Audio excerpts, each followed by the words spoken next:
Let me just stress, a lot of words are highly charged that are thrown around this immigration debate. No word is perhaps more highly charged than the word amnesty. That's been thrown around by a number of my colleagues. I would suggest that that is not the case here with the DACA kids.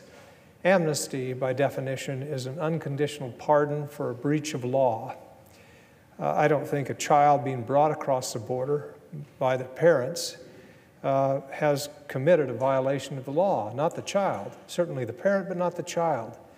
And so to provide relief for those kids and to allow them to stay in the only country that they know, I don't think should be called an amnesty. Yet that highly charged phrase is often used, or word. To say or to suggest that anyone pursuing a bipartisan solution is proposing amnesty, I think is misleading. And it puts back the cause of actually trying to fix this situation. The proposal that we are drafting, this bipartisan group, offers a pathway to citizenship only for a specific group of young immigrants. As I mentioned, those who were brought here through no fault of their own. These are immigrants who are serving in the military, who are seeking education, who are holding good jobs. And they'll be required to continue to do so before they can have a chance to earn citizenship. Now, as for the parents of these young immigrants, nobody can deny the fact that they did break the law. And any bipartisan proposal on DACA cannot and will not reward them for this behavior.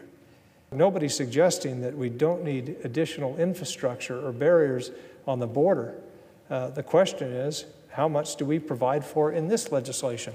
The President has made a request in the budget for about $1.6 billion for the coming year. I think that totals about 74, or will result in about 74 miles of fence between Texas and California.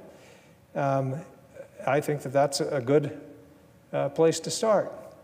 How much we authorize going forward will be very much in debate. I know that during the campaign, the President talked long and hard about building a wall, but every time he mentioned building a wall, he talked about Mexico paying for it. We all know, many of us knew at the time, that Mexico was not going to pay for that wall. They're not. That's why the President is asking for $18 billion of U.S. taxpayer money to fund that wall.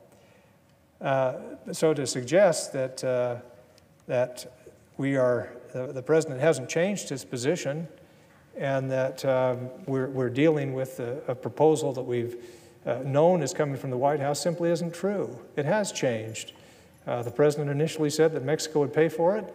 That's not the case. It's the U.S. taxpayer that's going to pay for any infrastructure on the border. Deals like this, where you need 60 votes, necessarily involve compromise. No party, no individual is going to get everything that they want. The White House won't get everything they want, the Democrats in Congress won't, and neither will the Republicans. This will be a compromise.